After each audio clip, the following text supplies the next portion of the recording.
I promised to bring an update on Grindavík and the situation with the potential eruption here in Iceland. Nothing big has changed. The town was evacuated last weekend. It's now Wednesday. And there hasn't been really a big change, a big visible change. No eruption yet, no big earthquakes, just a constant low murmuring. Measurements seem to indicate that magma is approaching ground level and currently most likely to erupt somewhere very close to the town itself, Grindavík, a little bit to the north of town. What we may be overlooking though, even though there hasn't been an eruption, is that we are actually looking at a natural disaster, the size of which we've probably not seen in Iceland since in the Westman Islands in '73, and a scale of destruction that we haven't seen since that particular time, or that time, already happening in slow motion in Grindavík. So what has really happened is that a depression has formed on the western side of Grindavík, and the west side of the town has slowly collapsed or fallen down. It started at, I think the initial assessments were that it had fallen down about 1 meter, which is over 3 feet for those of you who only know Imperial.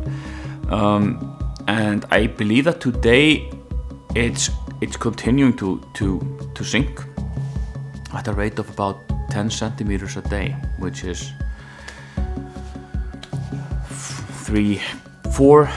roughly 4 inches every day. You can just imagine the amount of damage this is slowly, in slow motion, doing to buildings and infrastructure in town. And it must be a devastating thing to actually witness, because now inhabitants of Grindavík are being allowed to revisit their homes under official escort, 10 minutes at a time, in kind of these short grab and go visits to try to salvage valuables from their homes and grab the items of the most emotional importance to them. It must be devastating to see, because first we thought, well, the damages from the earthquakes were let's say relatively insignificant, and they were and they are. The houses are built to withstand that. But nothing is built to withstand the earth collapsing a meter or more.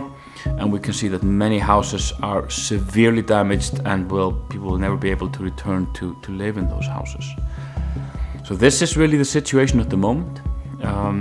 We're still expecting, the Met Office is still expecting a high likelihood of an eruption. Most likely not as powerful as they thought, because the influx of magma into those subterranean chambers seems to be at a lower rate than before, and perhaps it will peter out.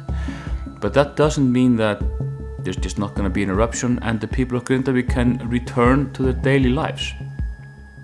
The town is devastated already, and I get goosebumps, and it's a really scary, uncomfortable thing to try to fathom, and it's very difficult to put yourself in the position of these people who have lost their homes overnight. So many people, so many families. And it's just anyone's guess what the future of the entire town of Grindavík will be. I don't want to try to over-sensationalize this or capitalize on what's happening. Just want to bring news as best as I can of what's happening from my perspective. And I'll continue, of course, to update if anything new comes along. Until then, stay safe out there.